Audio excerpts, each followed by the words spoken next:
2020년 상영 그리고 영화 엑시트의 관객가에 대해 오신 여러분들 진심으로 감사드립니다. 저는 의연해강의 영화 사바하, 시동, 천박사 테마연구소, 밀수, 휴민트 5편의 영화를 출연했는데요. 오늘 모더레이터로 왔습니다. 네. 이게 무슨 일인지 잘 모르겠지만 아무튼 여러분들 끝까지 자리 잘 지켜주시고요. 이제 배우분들과 감독님 한번 모셔보겠습니다. 큰 박수 부탁드립니다.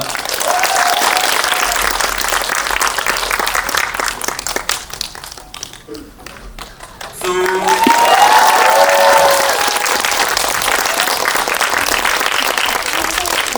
인사드리고 수고하겠습니다. 차렷, 인사.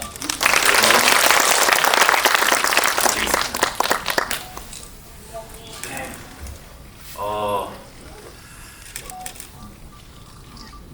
2019년 7월 31일에 개봉을 했더라고요. 찾아보니까. 그리고 무려 942만 명의 관객을 극장으로 모신 아주 대흥행작 엑시트를 이렇게 제가 모더레이터를 할 수 있게 돼서 굉장히 영광이고요. 이 자리에 아주 성공적인 데뷔를 하신 이상훈 감독님과 또 조정욱 선배님과 유나 씨 다시 한번 제입으로 와주셔서 감사합니다. 감독님부터 자기소개 한번 부탁드리겠습니다. 안녕하세요. 2019년에 개봉했던 지금 보셨던 엑시트를 연출한 이상근입니다. 네, 반갑습니다. 네, 안녕하세요. 엑시트에서 이용남 역을 했던 조정석이고요. 오늘도 이렇게 외운 내강의 남자 정미 씨가 사회를 봐줘서 너무너무 개인적으로 영광으로 생각합니다. 네.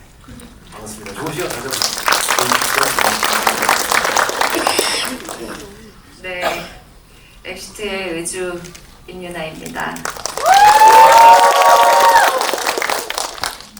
네. 그냥 가벼운 질문 한 번 드리고 싶은데요, 감독님. 데뷔작이시잖아요. 그때 관객 수가 하루에 막 100만 명씩 들면서 고공행진을 하셨단 말입니다. 그때 기분이 어떠셨나요? 그때는 지나고 나서 좀 깨달았고 사실은 그때는 제가 아무것도 모르는 상태여서 그 수치가 사실 되게 와닿지는 않았어요. 그 몰라서 오히려 물론 누구나 하는 숫자인 줄 아셨던. 네, 저희 어머니도 그랬고 저도 어. 이게 뭐지라는 느낌이어서 네. 나중에 이게 엄청 대단한 일이었구나를 좀 깨닫던 것 같아요. 그럼 1000만이 조금 안 됐다라는 거에 아쉬움은?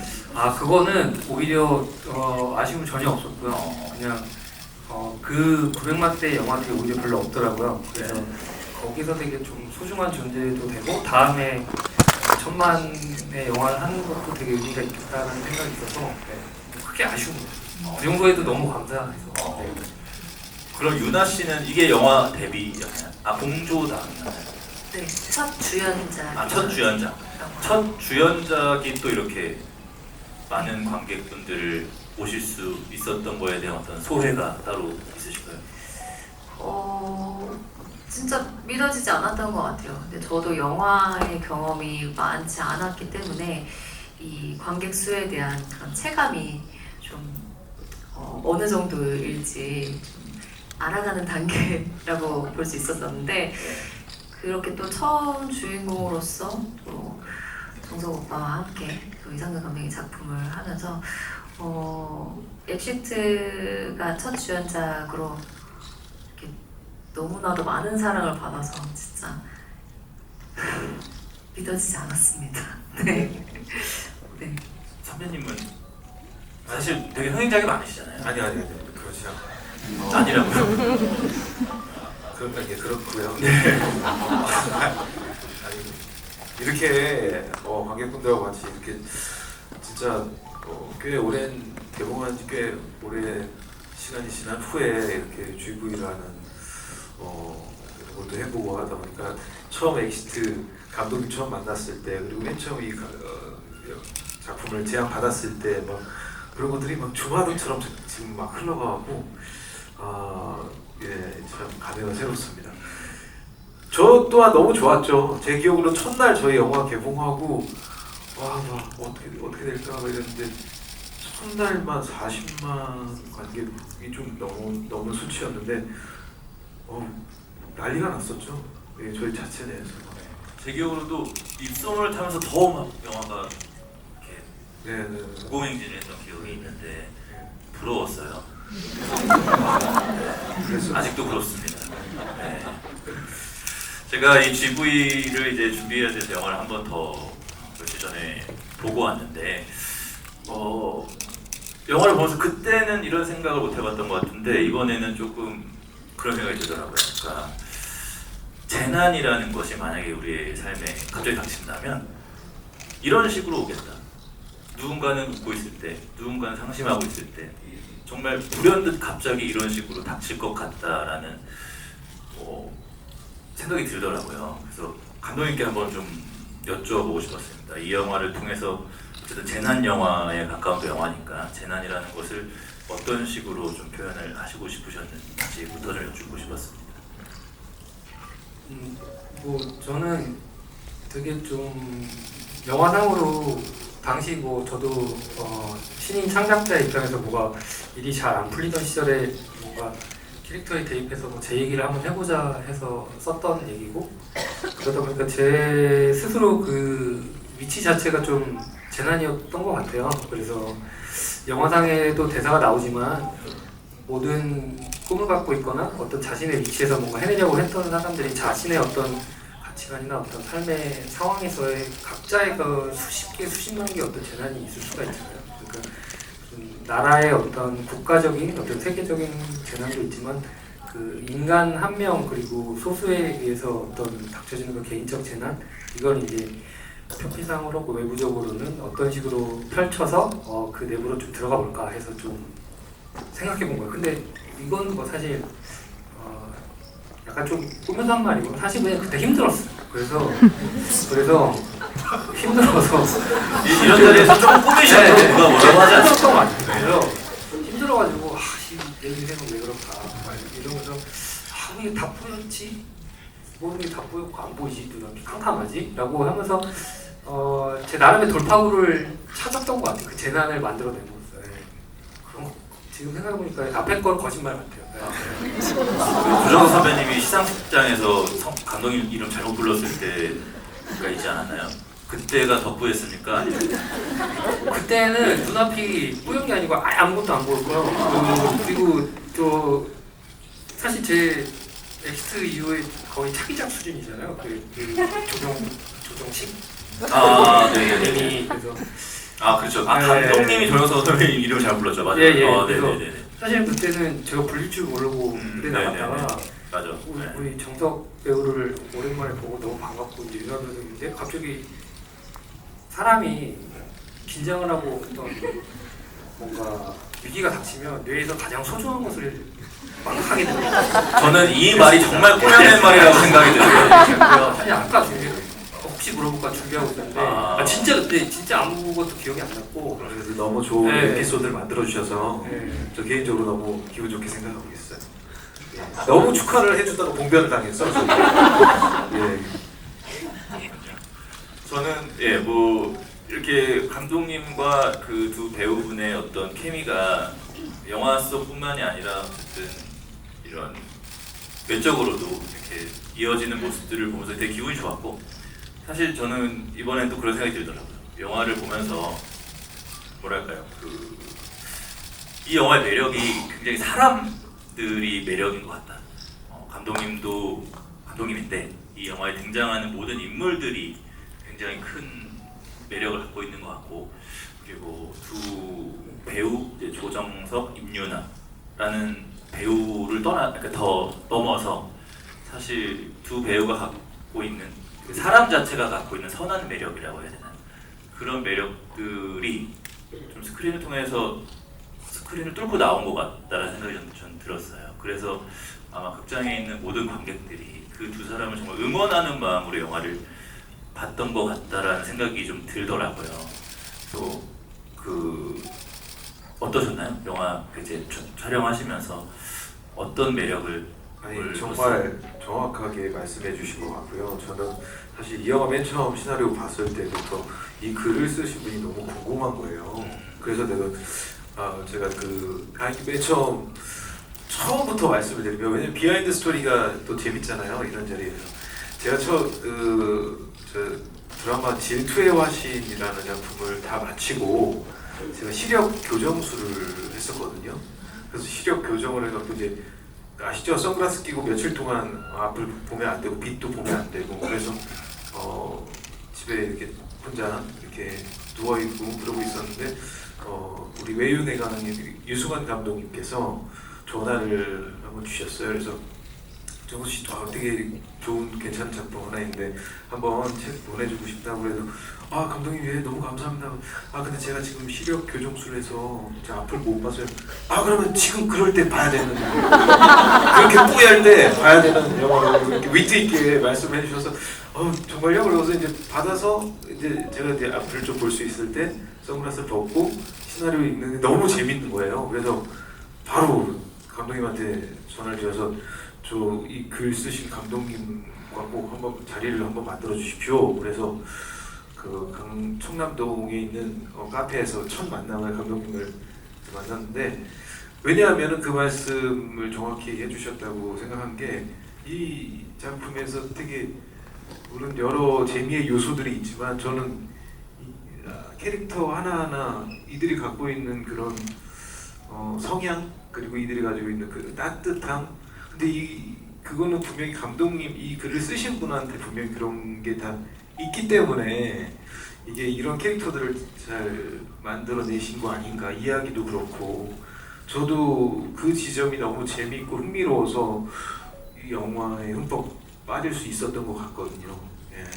물론 되게 시각화하기 힘든 이 뿌연 그런 것들 어떻게 영화를 어떻게 어떻게 이게 될까, 이게 가능할까, 이런 의구심도 든 적이 있었지만, 만약에 이게 잘 구현만 된다면 너무 재밌는 좋은 작품이 탄생하지 않을까? 반대로 그런 생각도 했었죠. 근데 그런 베이스에는 캐릭터들이 가지고 있는 사랑스러움, 따뜻함, 그런 것들이 큰 몫을 차지했던 것 같아요. 유나 씨는 감독님 처음 만났을 때, 시나리오 처음 보고 감독님 처음 만났을 때 어땠어요? 우선 저는 시나리오를 처음 봤을 때 가장 먼저 체력적인 부분을 걱정했던 것 같아요.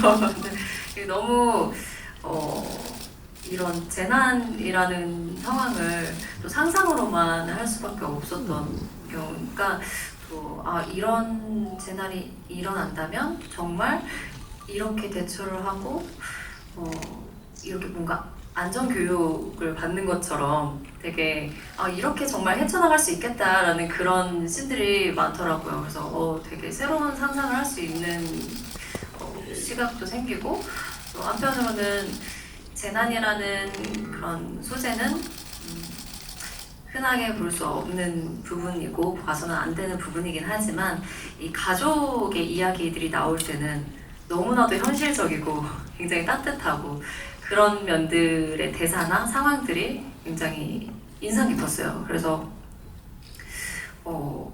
너무 공감된다라는 생각을 가지면서 너무 재미있다, 이걸 참여하고 싶다라는 생각을 하면서 감독님을 만났는데, 상당 부분이 이제 감독님 본인의 모습을 녹여내신 그런 작품이라고 하시더라고요. 그러면서 초반에는 감독님을 처음 봤을 때도 감독님이라는 사람, 이상근 감독님은 어떤 분이실까라는 생각이 굉장히 꽤 오래 봐오면서도 사라지지 않는 의문이 있었거든요. 근데 이제는 감독님의 매력이 어떤 부분이고 감독님이 어떤 부분들을 표현하시는 분이신지 이제는 좀 알 수 있을 것 같더라고요. 그래서 이 감독님이 가진 매력을 많은 분들이 알아봐 주시면 좋겠다라는 마음으로 엑시트를 하면서도 그런 생각이 많았던 것 같아요.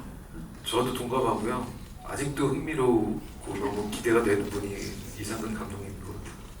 저 또한 그렇습니다. 여러분 얼마 안 있으면 감독님과 유나 씨가 같이 합작한 악마가 이사 왔다죠? 악마가 이사 왔다. 많은 기대 부탁드리겠습니다. 네.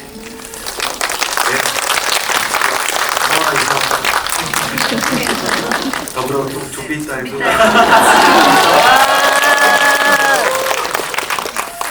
네, 그 두 분이 말씀하신 것처럼 저는 약간 그런 느낌이 들더라고요. 이 저 두 인물이 이용남과 의주가 마치 게임에서 레벨업을 하면서 퀘스트를 계속 깨나가는 것 같은 느낌이 좀 들었어요. 그리고 막 드론으로 중계도 되고 그거를 막 전 국민이 쳐다보는데 그거를 또 관객석에서 또 그들을 바라보고 있잖아요. 그러니까 그 응원하는 마음이 정말 컸던 것 같은데 감독님께서는 혹시 그런 것들에 대해서 좀 의도하신 게 있으신지? 저희가 그 맨 처음에 프리프로덕션 할 때 그 막 레고로 그 도시를 막 쌓아가지고 그 솜 가지고 그 연기를 표현해서 막 이렇게 지어가지고 막 작전회의를 했던 기억이 있는데요. 저희가 이제 이 영화의 구성 자체를 우리 어렸을 때 했던 횡스크롤 게임처럼 쪽으로 쭉쭉쭉 나가면서 퀘스트를 깨고 이른바 슈퍼마리오가 횡스크롤 게임 같은 거잖아요. 그런 식으로 뭔가 미션 하나를 격파하고 다음 미션을 닥치고 가면서 그런 과정을 겹치면서 결국엔 끝에 엔딩에 다다르는 과정을 좀 만들어 보자라고 했던 것 같아요. 네, 그래서 아마 그런 구조가 나오지 않았을까? 네, 관객분들도 그런 거에 굉장히 몰입을 해서 나도 모르게 몰입을 해서 본 것 같아요. 제가 영화 보는데 어느 순간 몸에 힘을 주고 있더라고요. 네, 특히 뭐 유나 씨가 막 그 줄 타고 막 간판 올라가고 막 두 분이서 막 그 줄 타고 서로 잡아주고 막 하는 것들을 보면서 저도 모르게 막 제 몸에 힘을 주고 있다라는 건 사실상 제가 저게 가짜임을 알고서도 이미 너무 몰입을 해서 보고 있다라는 어떤 반증일 텐데 그러면서 굉장히 어떤 관객으로 하여금 육체적인 몰입도가 굉장히 큰 영화다라는 생각이 저는 좀 들었거든요. 근데 반면 이렇게 됐을 때 이제 배우들은 육체적으로 굉장히 힘든 촬영이었을 것 같거든요. 제가 봤을 땐 뭐 와이어도 많이 타셨을 것 같고 뛰기도 많이 뛰셨을 것 같고 아까 유나 씨가 뭐 체력에 대한 이야기도 해주셨는데 얼마나 힘드셨을지가 좀 궁금합니다. 저는 그 당시에 이제 인터뷰로도 말씀드리고 기사로도 많이 나왔지만 울 정도였어요. 네, 그래서 저는 그게 이제 힘들어서 울었다기보다 제가 더 해내고 싶은데 이 체력이 안 따라주니까 그게 너무 속상한 거예요. 되게 이 촬영이 앵글이 또 다양하다 보니까 한 번 뛰는 걸로는 오케이를 하기가 힘들잖아요. 그래서 최대한 정말 적게 뛸 수 있게끔 감독님이 정말 배려를 많이 해주셔서 촬영을 해주셨음에도 불구하고 이렇게 뛰는 씬들이 워낙 많다 보니까 몸을 쓰고 뛰는 씬들이 워낙 많다 보니까 이게 몸이 다리가 이제 아리매리기 시작하면서 이제 며칠이 지나도 풀리지 않는 막 그런 상태에서 또 뛰어야 하는 그런 시간들이 간혹 있었거든요. 그래서 그런 순간마다 이게 제가 더 따라주지 못하는 저의 이 체력이 너무 속상해가지고 그랬었는데 워낙에 또 안전에 있어서도 대비를 많이 잘 해주시고 또 마음 편하게 그냥 정말 연기에만 집중할 수 있게끔 준비를 현장에서도 잘 해주셔서 저는 와이어 액션도 굉장히 즐겁게 즐기면서 했거든요. 네. 저는 몰랐어요. 오빠가 이렇게 무섭다고 하시는 줄은 몰랐거든요. 오빠 안 무섭냐? 라고 물어봐 주시면서 저는 재밌는 것 같아요 하면서 와이어를 탈 때도 굉장히 재밌게 촬영했는데 이게 함께 누군가가 같이 해나가는 사람이 있다는 것만으로 촬영할 때도 힘이 굉장히 많이 되고 정말 용남이와 의주처럼 촬영하는 동안에도 조정석과 임유나도 함께 합심하게 되는 그런 으쌰으쌰하게 되는 그런 부분들이 많이 생겨나더라고요. 그래서 저는 힘든 것보다도 그거를 뛰어넘을 만큼 즐겁게 촬영했다, 또 웃음이 많았던 현장이다라는 기억이 많이 남아요. 선배님 어떠셨어요? 진짜 맞는 말씀이었던 것 같아요. 유나가 더 잘하고 싶은데 몸이 안 따라주니까 그래서 눈물을 흘린 모습을 제가 봤었어요. 그때 정말 대단하다는 생각을 했었고 저 같은 경우는 내가 얘기했었나? 내가 무섭다고 그랬었나?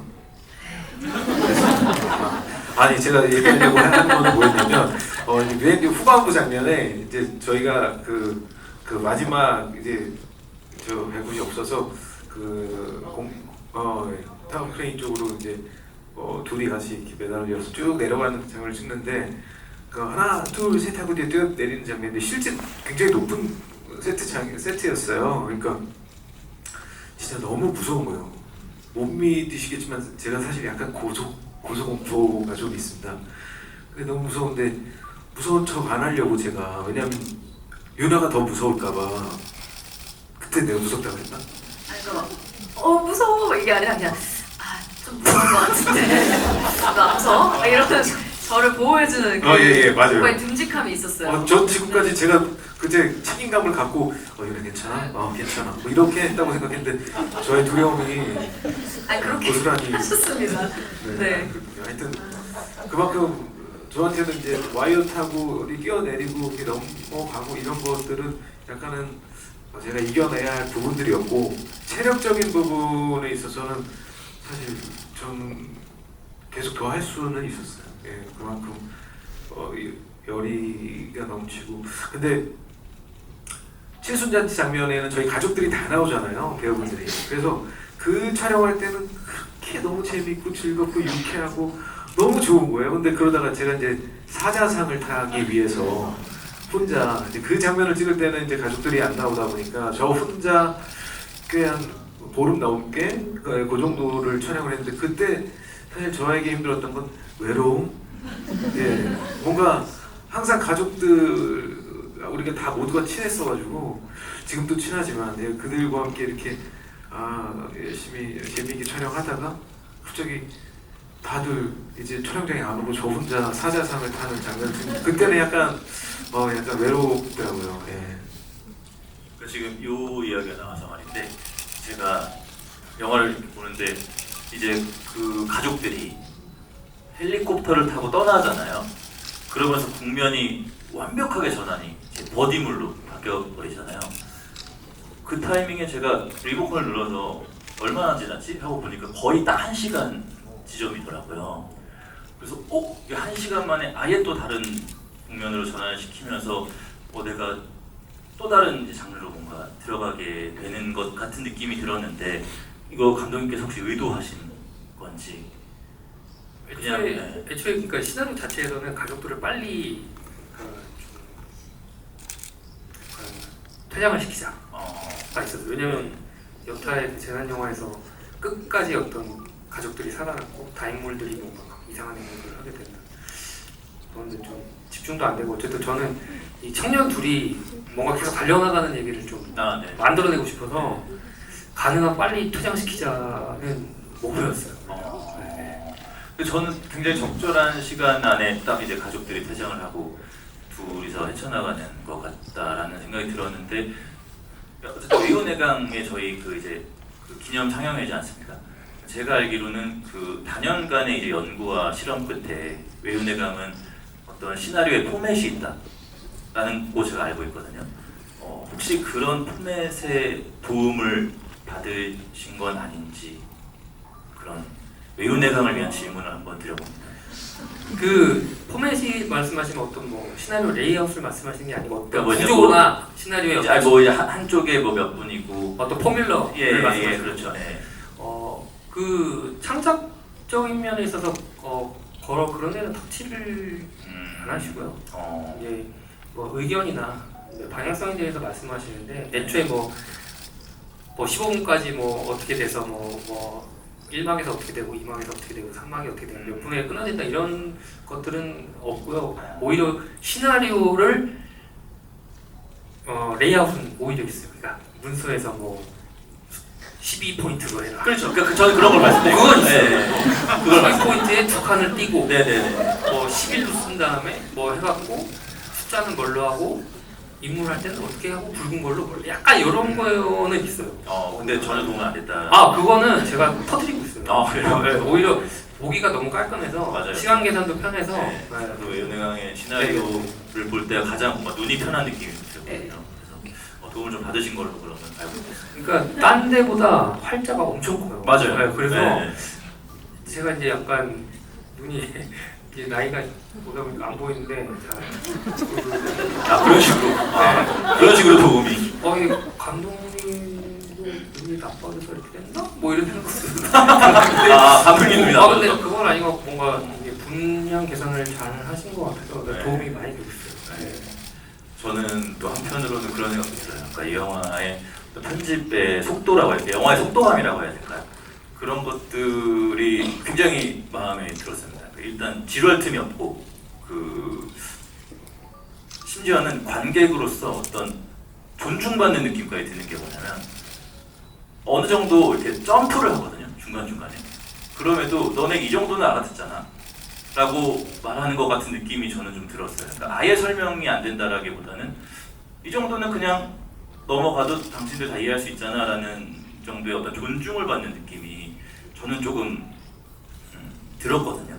그래서 어떤 친절함과 불친절함의 어떤 경계 사이에 선을 굉장히 잘 지키고 있다라는 느낌을 받았는데 이 부분은 혹시 편집 과정에서 어떻게 좀 의도하신 게 있는지? 애초에 그 누구나 계획은 좀 이렇게 가져가잖아요. 네. 크게 가져가는데 이제 편집 과정에서 이제 타이트해지고 이제 오밋될 부분과 뭐 이게 더 추가될 부분도 생기는데 이제 아무래도 이제 창작자고 이제 어떻게 보면 제가 만들어낸 세계다 보니 또 찍을 때 얼마나 배우도 고생하고 저도 고생하고 했겠습니까? 그러니까 짜기가 쉽지 않거든요, 사실. 그러다 보니까 이제 제 3의 눈, 뭐 사실 회사 분들도 그렇고 편집자도 그렇고 이제 좀 떨어져서 보게 되면서 그런 의견을 많이 수용했고 사실은 제가 아마 제 정권으로 편집을 했다면 지금과 같은 결과는 나오지 않았을 거예요.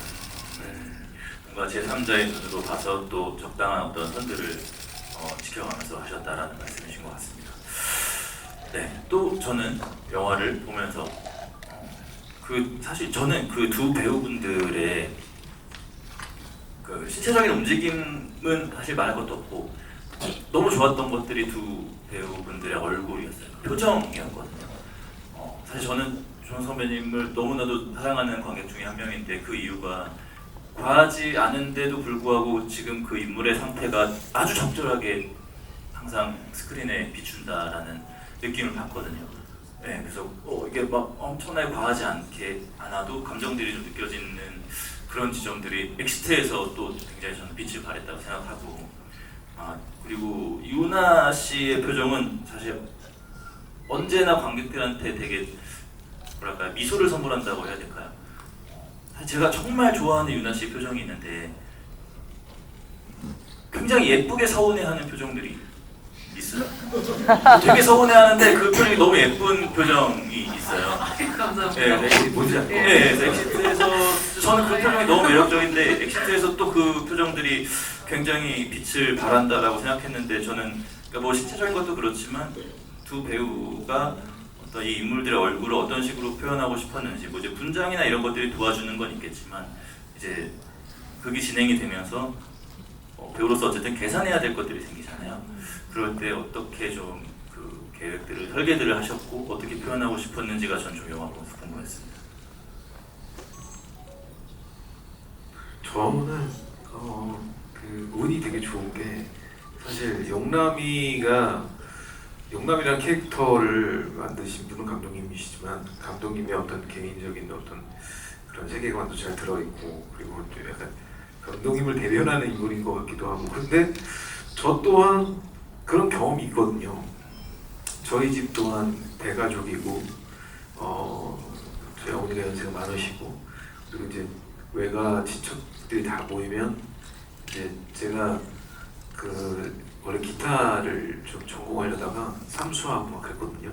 근데 그 당시 가족 모임을 하면 뭐 하냐, 요즘 뭐 어떻게 하면서 사냐 그런 얘기를 들으면은 사실 할 말도 없고 그냥 그때도 이제 기타 연습하다가 간 거니까 이제 기타는 들고 가니까 또 그러다 보니까 또 한심해 보일 수도 있고 어른들의 눈에는 근데 그런 경험들이 있다 보니까 이 시나리오가 저한테 너무 재밌게 다가왔던 거예요.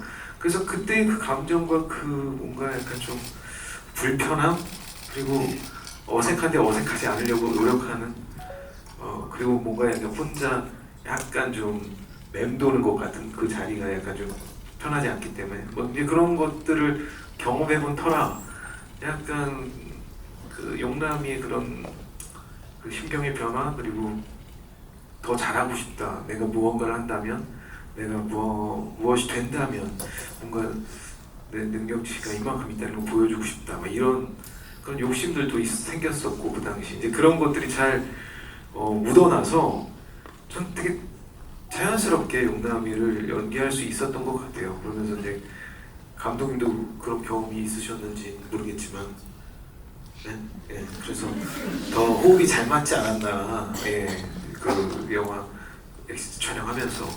그래서 저는 이제 중간중간에 그런 감정들이 그게 좀 너무나 이해가 잘 되니까 저 개인적으로도 경험도 있고, 그러니까 이제 그래서 좀 그러지 않았나 이런 생각이 들어요. 그럼 유나 씨는? 네, 오히려 저는 촬영할 때 현장에 미리 조금 몇 분이라도 더 미리 가서 직접 그 현장에서 제가 이 대사를 하고 이런 표현을 할 때 어떤 공간인지 좀 느껴보려고 하고 또 뭔가 좀 해나갈 수 있는 것들이 아이템이나 뭐 어떤 것들이 있는지 좀 둘러보고 좀 적응을 하고서 하는 걸 좋아하는 편인데 이 엑시트라는 작품은 그 크로마키 촬영이라고 하죠. 그 CG가 이루어지는 부분이 굉장히 좀 상당수를 차지했기 때문에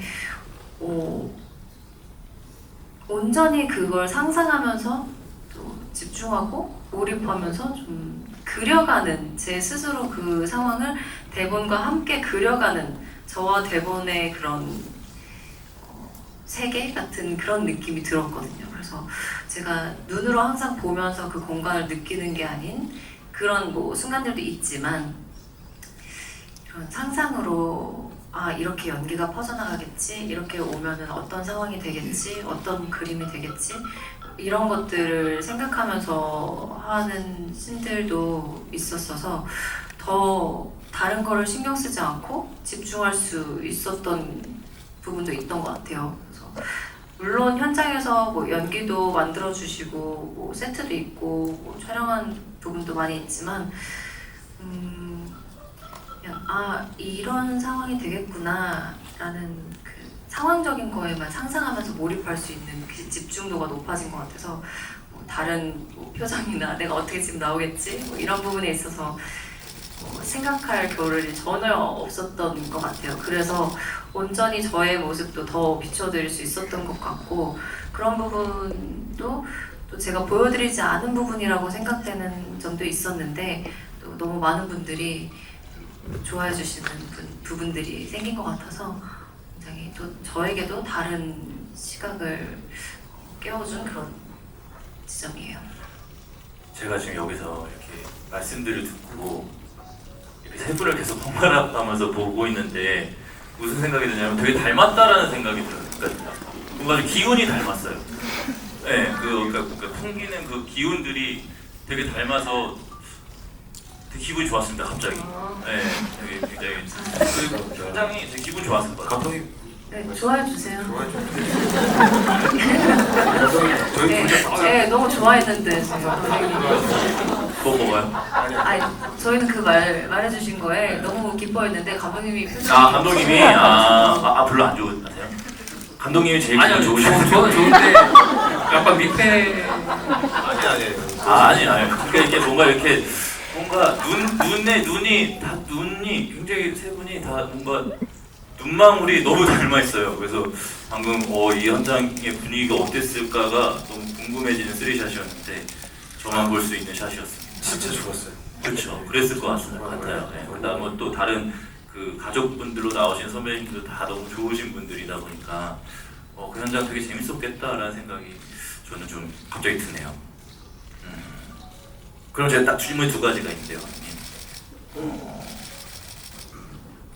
그 이제 뒤로 갈수록 이 두 인물이 막 뛰어가고 할 때 저는 그 어떤 뜨거운 연대 같은 것들이 좀 느껴지더라고요. 그러니까 이게 자칫하면 그냥 로맨스물이 될 수 있는 것이 그거를 지향하고 버디물로 계속 앞으로 나아가는 느낌이었거든요. 막 서로 뛰면서 너무나도 자연스럽게 뭐 로진을 막 나누어서 바른다던가 서로의 가방에 뭐가 있을지 예측해서 막 호흡을 맞춘다던가 뭐 끈이 막 연결되어 있기도 하고요. 그런 것들을 막 그런 디테일들을 서로 나누는데 이 두 사람이 뒤로 갈수록 너무 멋있어지는 거예요. 그래서 아마 제가 최근에 봤던 버디물 중에는 가장 최고의 버디물이 아닌가 싶을 정도로 뒤로 갈수록 저는 기분이 굉장히 좋았는데 그 연대, 그러니까 이 두 사람의 어떤 연결되는 지점들을 어떻게 좀 계획을 하시고 이렇게 영화를 설계하셨는지가 저는 좀 궁금하더라고요.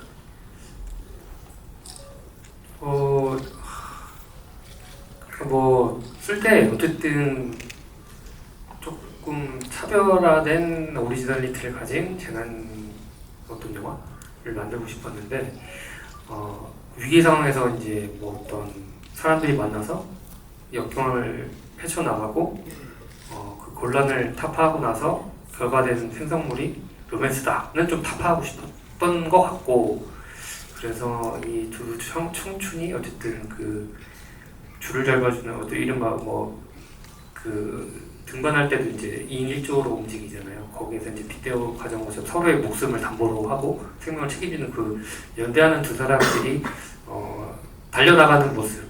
어쨌든 영화상에서 음악과 함께 그 누군가 그 목표 지점을 향해 달려가는 샷은 어떤 영화든 멋있잖아요. 네. 그래서 그런 장면들을 오롯이 좀 담아내고 싶었다.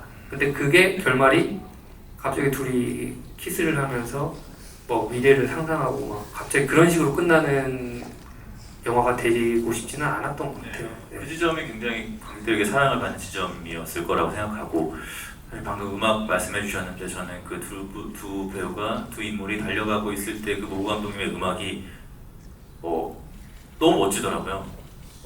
심장을 뜨겁게 만드는 음악들이 흘러나오는데, 음악은 혹시 만드실 때 어떤 디렉션들이 있었나요? 그냥 어울리는 음악이 나올 때까지 계속 그 팔짱을 하셨나요? 네, 닭달 닭달을 하셨나요? 계속 괴롭히면서 막 글까지 써가면서 제발 좀 이렇게 해달라 이러면서 아마 굉장히 힘드셨을 텐데, 저 그 약간 무슨 장르인지 모르겠는데 약간 유럽의 어디 클럽에서 나올 것 같은 음악이잖아요. 뭔가 막 헬스장 같은 데서 나올 것 같은. 그래서 저도 처음에는 되게 생경했는데 들으면서 갑자기 뭔가 심장이 꿍꿍꿍 하더라고요. 네. 그래서 거의 마감 며칠 전에 나왔던 음악인데 저 음악이 되게 그래서 이거 진짜 하늘이 돕는구나 계속 막 그런 생각 했던 것 같아요. 네, 너무 멋있는 음악이 나와서 저도 좀 몰입하면서 봤던 것 같고, 마지막으로 제 두 배우분한테 한번 여쭤보고 싶은데, 저희 무대 인사 돌다 보면 이제 극장 앞에서 이렇게 문 닫은 채로 대기하고 있으면 영화 엔딩 크레딧에 나오는 음악이 새어 나오는 게 들리잖아요. 그 이제 이승환 선배님의 슈퍼히어로가 계속 나오고 그걸 계속 반복해서 들으셨을 텐데, 그 당시에 영화는 굉장히 흥행가도로 달리고 있었고 그에 걸맞는 신나는 음악이 이제 계속 새어 나올 때 그 기분이 저는 좀 궁금했습니다. 그래 본 적이 없어가지고요. 왜 없어? 있지. 이렇게 신나는 음악이 나와본 적이 없다. 아닌가?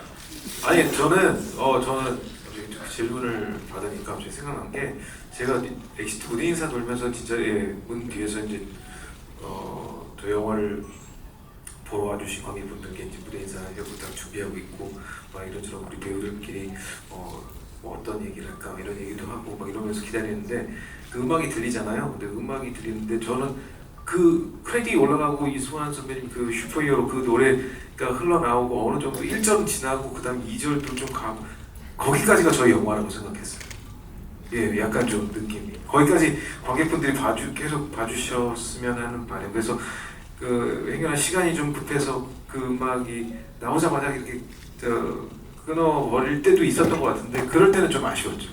왜냐면 그 뒤에 크레딧이 올라가면서 저희들이 이제 약간 좀 웹툰처럼 이렇게 좀 나오는데, 저희 영화 엑시트한 영화는 어떤 느낌인지 모르겠지만 굳이 뭔가 제 머릿속에 지금 막 떠오른 그 어떤 감정이라면 청량감이 드는 그런 영화였으면 하는 바람 때문에 그랬던 것 같아요. 예. 그런 기억이 나요. 무대 인사 돌 때, 저 문 뒤에 있을 때. 네. 저도 이 영화 여운을 딱 온전히 마무리 지어줄 수 있는 그런 좋은 음악이 어우러졌다라는 생각이 온전히 들었고요. 그 말씀해주신 것처럼 정말 1절까지 거기까지가 우리 영화다라고 말을 해주신 것처럼 그 만화로 나오는 부분 중에 쿠키 영상처럼 저희가 완등하자 하고서 떨어졌는데 어떻게 살아남았는지가 그려지는 그 튀용 튕겨 나가가지고 건물 안으로 들어가게 되는 그런 부분이 나와요. 그래서 그런 요소를 또 찾아보실 수 있었다면 정말 그 부분까지도 또 엑시트라는 영화의 또 한 장면을 보신 게 되는 거니까 진짜 말씀해주신 것처럼 1절까지 어느 정도까지는 쭉 그 여운으로 음악을 들으면서 자리에서 일어나실 수 있는 그런 음악이었다라는 생각이 듭니다. 갑자기 생각나는데 그때 그 음악에 맞춰서 두 분이서 춤을 추는 영상을 홍보 영상으로 쓰셨던 기억이 나네요. 아니에요. 홍보 영상이 아니고요. 저희가 감사 네. 감사 인사 네. 맞아요. 맞아요. 감사 인사 영상으로 집에 가서 한번 또 찾아보시길 바라겠습니다, 여러분. 자, 그럼 이제 제 질문 여기까지고요. 관객석으로 이제 마이크를 드릴 텐데 저희 뭐 드린다고 그랬죠? 질문해 주시는 분들께 엑시트 블루레이 또한 다 사인되어 있는 거죠. 그 포스터, 사인본 포스터까지 드리겠습니다. 질문 있으신 분들은 손을 들어서 말씀해 주시죠. 감독님께서 한번 말씀해 주시죠.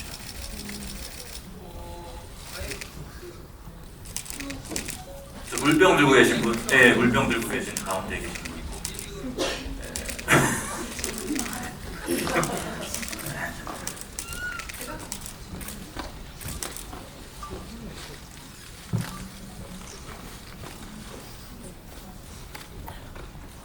안녕하십니까. 일단 영화 덕분에 너무 즐거운 시간을 보냈고요. 그리고 이걸 재상영해준 20주년 축하드립니다. 왜 내가 제작사 같은데. 그리고 저는 엑시트가 처음에 개봉했을 때 한 번 보고 지금 두 번째인데요. 둘 다 느낌이 엄청 다르더라고요. 근데 이게 좀 저한테 인상이 깊었던 게 저희 과 교수님이 수업 때마다 엑시트를 언급하시는 거예요. 그래서 도대체 어떤 점이 자꾸 교수님을 언급하게 만드시는지 그때는 느끼지 못했던 거 이번에 두 번째로 보면서 훨씬 더 많이 느꼈고요.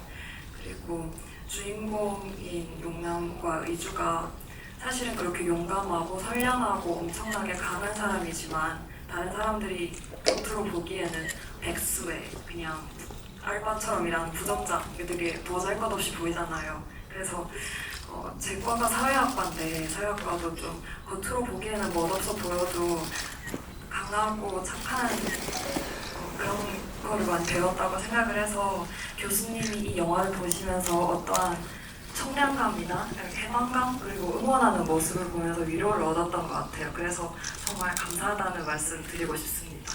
질문이 아니어서 죄송해요. 감사합니다. 영화과인 줄 알았는데 반전이었습니다. 사회학과에 다니시는 관객분께서 찬사를 보내주셨습니다. 자, 그러면 또 근데 여기 이 부분에 있어서 말씀하시고 싶으신 거 있으세요? 용남이 의주는 국문학과였으니까요. 사실 뭐 사회학과 어문학보다는 뭐 사회학 쪽이 근데 이제 뭐 돌파구가 누군가 사이 사회학과 처음 학과인데 왜요? 네. 네, 다음 질문 한번 받아보겠습니다. 유나 씨가 한번 보여주시죠. 이거요? 네. 저기 아까도 들어주셨던 핸드폰으로 쏘고 계시면 네, 안녕하세요. 매운해감 엑시트 영화 정말 잘 봤고요. 감독님께 좀 여쭤보고 싶은데요. 많은 재난 상황 소재 중에 유독가스라는 소재를 꼭 고르시게 된 이유가 있는지 좀 여쭤보고 싶어서요.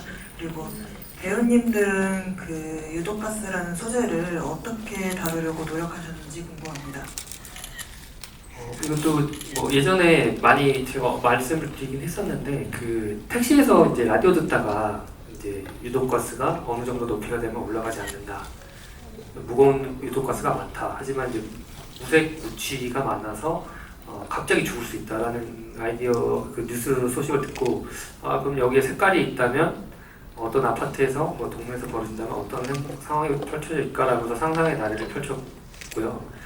그러다 보니까 이제 어떤 이제 눈앞이 껌껌한, 눈앞이 투명한 안개처럼 휩싸인 뭐 여러 가지 그 관영 호구랑 좀 맞출 수 있더라고요. 그래서 이제 얘기를 발전시킨 것 같습니다. 네. 네, 저도 근데 그런 지점들이 되게 이게 잘 구현될 수 있을까 영화로 이렇게 이런 궁금증이 있었죠. 의문점도 있었고 근데 그런 부분에 있어서 감독님이 이렇게 설명을 잘 해주셨고 그리고 실제 세트에서 저희가 촬영을 할 때도 거의 진짜 완벽하게 그걸 구현해내는 그 세트장 처음 왔을 때 이제 그 모습을 봤을 때 됐다. 됐다. 이건 됐다. 이런 생각을 했었어요, 저는. 저도 앞에서 다 말씀을 해주셔가지고 네. 근데 저는 아까 말씀드렸던 건 또 이어서 같은 말인데 정말 이 영화를 보면서 저는 공부가 됐거든요. 오히려 한편으로는 정말 이런 상황이 생긴다면 이런 뭔가 뭐라고 했어? 방독면이라든지 뭐 이런 것들이 지하철 쪽에도 구비되어 있고 뭐 옥상 문이라든지 뭐 이런 부분에 있어서 제가 생각해보지 못한 부분들을 또 한번 상상해보고 또 생각해보고 또 지나다니면서 한 번 더 들여다보게 되는 그런 부분들이 생긴 것 같아서 한편으로는 공부가 더 된 부분도 있어서 굉장히 유익하기도 한 영화이지 않나라는 생각이 들었거든요. 그래서 많은 분들이 또 이 영화를 사랑해주신 이유도 정말 완벽히 구현이 됐기 때문에 진짜인 것처럼 보일 수 있었던 부분들이 많기 때문에 그렇지 않나라는 생각이 듭니다. 네. 옥상문 하니까 생각이 난 건데 영화 보다가 이 동네는 왜 다 옥상문이 다 잠겨 있어 이런 대사가 굉장히 의미심장하게 나오잖아요. 혹시 뭐 이게 과거에 내상 같은 게 있으신가요? 옥상문에 잠겨 있어 상처를 받으셨다던가. 그런 거는 아닌데 그런 게 있을 수 있어요. 그러니까 갑자기 화장실 급할 때 있잖아요.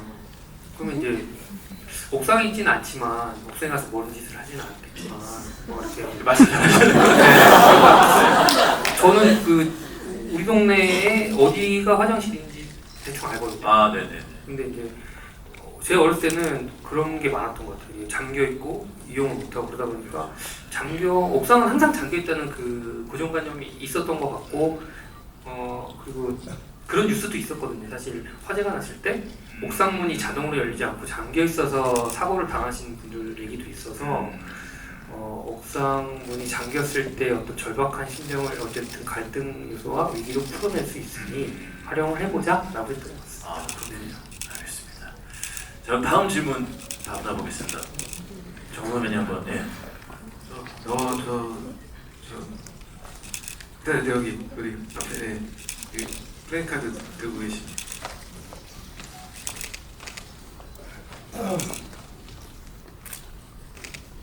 네, 안녕하세요. 이 플래카드는 저희 처음에 엑시트 쇼케이스 할 때 저희 나눠주신 거 잘 가지고 있다고 오늘 가지고 왔거든요. 네.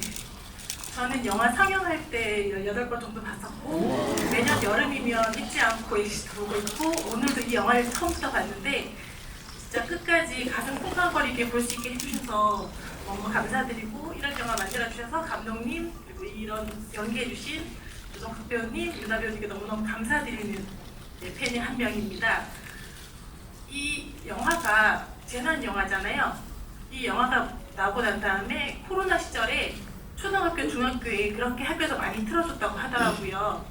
재난 상황을 어떻게 극복할 것이냐. 이런 코로나 같은 무서운 게 있어도 너무 무서워하지 말고 극복해보자 하면서 아이들에게 캠페인처럼 틀어줬다고 하는데 제가 궁금한 거는 감독님, 배우님들께서 이런 재난은 아니겠지만 개인의 재난이 생겼을 때 무서운 상황이 생겼을 때 어떻게 극복하고 계시는지 제가 지금 너무 떨리거든요. 이렇게 떨리는 상황이 생겼을 때 어떻게 극복하시는지 그 극복 상황을 들어보고 싶습니다.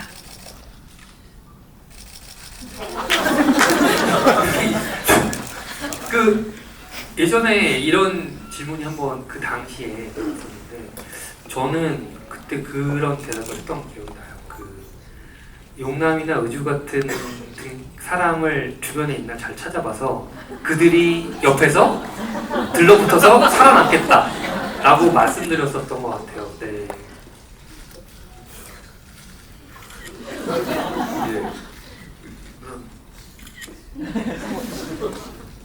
지금이 정말 고비인 것 같긴 한데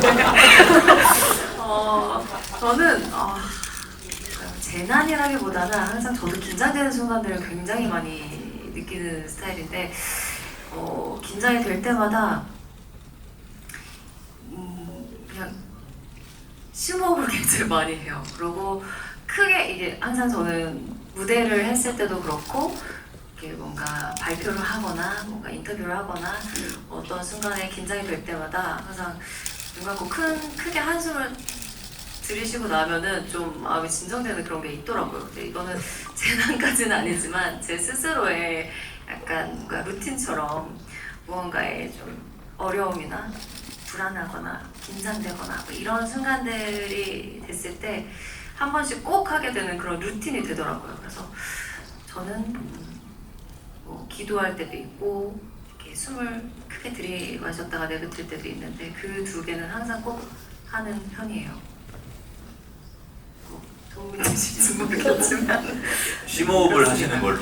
네, 저는 심호흡을 크게 합니다. 네, 선배님은? 명상처럼. 저도 보면 이상근 감독님 말씀하신 것처럼 실제로는 그런 재난이 이제 우리 주변에 이제 닥친다면 가장 현명한 방법이지 않을까. 왜냐면 재반 지식이 더 철저히 갖춘 사람의 모습을 보면서 이제 뭔가 그걸 대처해야지 그게 맞지 않나 이런 생각이 들고요.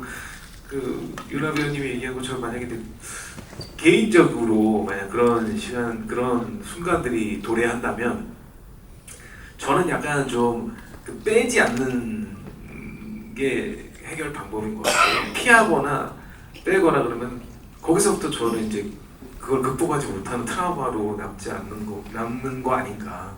뭔가 내가 이게 좀 나한테 좀 어떤 심각한 내상을 주거나 좀 그렇다 하더라도 그걸 끝까지 어떻게 해서든 뭐 정면 승부를 해서 돌파해 보거나 아니면은 실패하거나 뭐 그런 걸 경험해 봐야 이제 좀 그런 거 아닐까? 예, 좀 그런 생각을 해 봅니다. 네.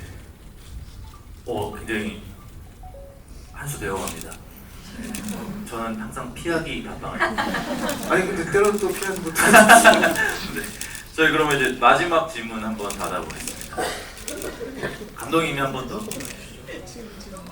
그때 그 검은 옷 입으신 안경 쓰신 것 같아요. 불빛으로 이게 제가 궁금한 게 마이크가 플래시 네. 그 앞에 손을 위해서 흔들어 주신 건가요?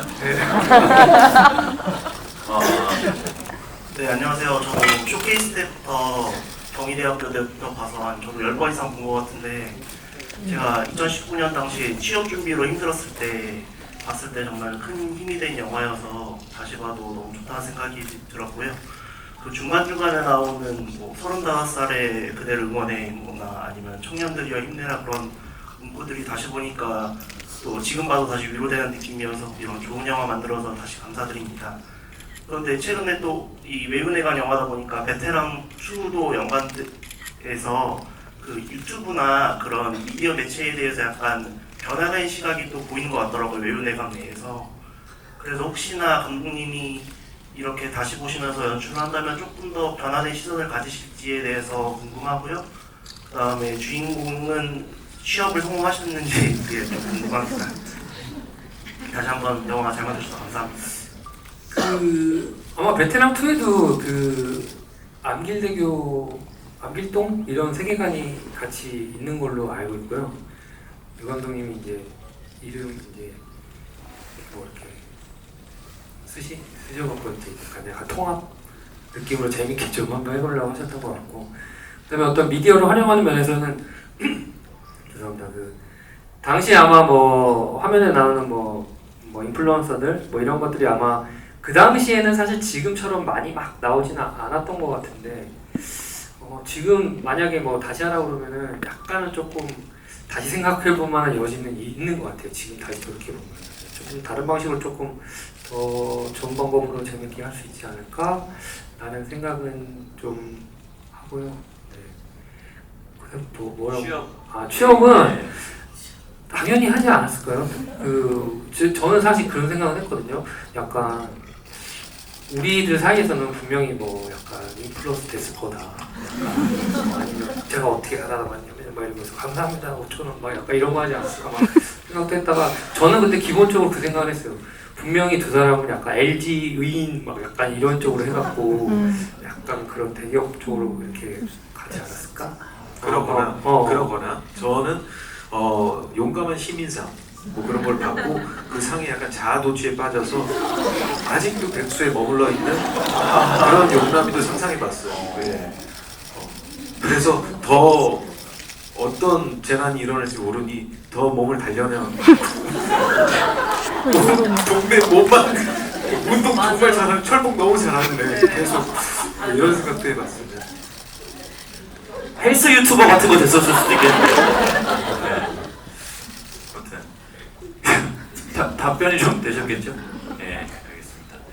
자, 이제 시간이 다 돼서 마무리 인사를 드려야 될 것 같은데 한국 영화의 자존심이자 뚝심 있는 영화사 외유내강에 저희 20주년 상영회 와주셔서 너무 감사드리고 또 특히 이 엑시트라는 영화를 보러 와주신 관객 여러분들 진심으로 감사드립니다. 저희 상영하고 계속 외유내강 영화들이 지금 많이 상영하고 있어요. 명작들이 많으니까 여러분들 많이 사랑해 주시고 곧 개봉할 좀비딸과 악마가 이사 왔다. 네, 많은 사랑 부탁드리고 출판사 무제에서 나온 천여름 완주 부탁드리면서 이제 한 분씩 마지막 인사 부탁드리겠습니다. 저도 한마디 똑같은 말씀 한번 드리고 싶었는데 어쨌든 2019년 영남과 의주가 좋은 기억을 남겨드렸던 그 여름처럼 이번 여름도 이제 영남이가 좀비딸을 데리고 의주가 이제 악마를 이사오게 만든 그런 아주 모두가 행복한 관객분도 즐거운 그런 여름이 됐으면 좋겠습니다. 네, 감사합니다. 네, 참 2019년이면 벌써 6년이 흘렀는데요. 네, 엑시트 저에게는 정말 그 어떤 작품보다도 소중한. 제가 얼마 전에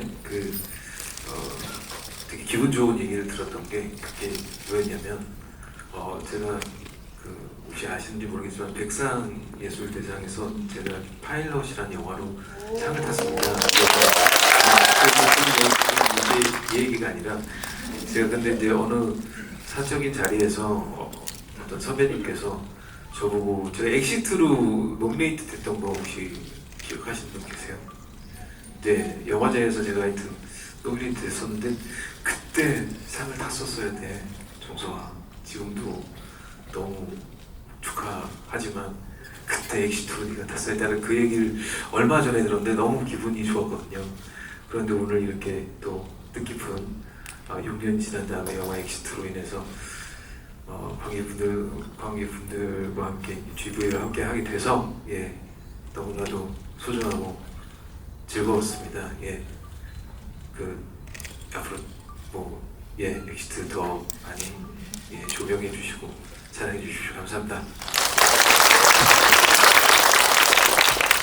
네, 엑시트를 이렇게 잊지 않고 또 꾸준히 계속 생각해 주시고 또 사랑해 주시고 이렇게 찾아와 주셔서 너무 감사하고요. 저는 또 이 외유내강 20주년에 너무나도 의미 있게 외유내강과 이상근 감독님과 함께 악마가 이사 왔다라는 영화를 올해 또 8월에 개봉을 하게 되었어요. 그래서 이상근 감독님의 관심이 엑시트는 이상근 감독님의 관심에 생겼다라는 정도라면 악마가 이사 왔다는 이제 이상근 감독님의 매력에 정착할 수 있는 그런 작품이지 않을까라는 생각을 저는 굉장히 대본을 보면서 했었거든요. 그래서 많은 관심도 가져주시고 또 함께 좀비딸 영화 좀비딸도 함께 많이 사랑해 주시면 네 아우 정말 아니요 제가 하고 싶어서 하는 거예요. 왜냐면 너무나도 의미 있잖아요. 이렇게 또 엑시트로 함께 했었는데 또 이번 여름에는 또 각자 또 좀비딸 악마가 있었다라는 작품으로 또 한번 여러분들께 인사를 드릴 수 있는 자리가 되는 것 같아서 너무 기분이 좋고 의미가 남다른 것 같아요. 그래서 좀비딸과 악마가 있었다 둘 다 많이 올 여름에 사랑해 주시면 좋겠습니다. 감사합니다. 올겨울 휴민트라는 영화가 올겨울 맞나요? 아무튼 곧 휴민트도 개봉합니다. 유승환 감독님의 신작 휴민트 많이 기다려 주시기 바라겠고 저희는 이제 마지막 인사드리고 가겠습니다. 전화서 그리고 인사 감사합니다.